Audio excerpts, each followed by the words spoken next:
ভারত বনাম ইংল্যান্ডের সেমিফাইনাল কে জিতবে চলুন জেনে নেওয়া যাক। দুই দলেরই শক্তি এবং দুর্বলতা কি এবং কোন দলের সেমিফাইনাল জেতার সম্ভাবনা বেশি।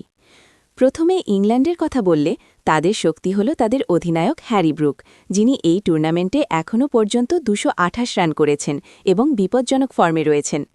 এছাড়া টম ব্যান্টন এবং উইল জ্যাকসও দুর্দান্ত ব্যাটিং করছেন এবং বোলিংয়ে তাদের স্পেন আক্রমণ বেশ বিপজ্জনক বলে মনে হচ্ছে, যেখানে রয়েছেন উইল জ্যাকস এবং আদিল রশিদ।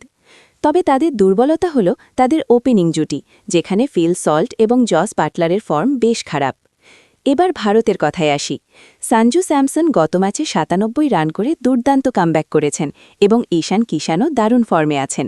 ভারতের ফিনিশিং তার চেয়েও বিপজ্জনক, যেখানে রয়েছেন হার্দিক পান্ডিয়া, শিবম দুবে এবং তিলক বর্মা। ভারতের পেস অ্যাটাকও বিপজ্জনক ফর্মে রয়েছে, যেখানে আছেন জসপ্রীত বুমরা এবং অর্শদীপ সিং। এখন দুর্বলতার কথা বললে অভিষেক শর্মা এবং সূর্যকুমার যাদবের ফর্ম বেশ খারাপ এবং ভারতের স্পিন আক্রমণও কিছুটা দুর্বল। সামগ্রিকভাবে দেখতে গেলে উভয় দলের শক্তি সমান মনে হচ্ছে, কিন্তু ভারত যদি প্রথমে ব্যাট করে তাহলে ইংল্যান্ডকে সহজেই হারিয়ে দেবে এবং রান তাড়া করতে কিছুটা সমস্যা হতে পারে।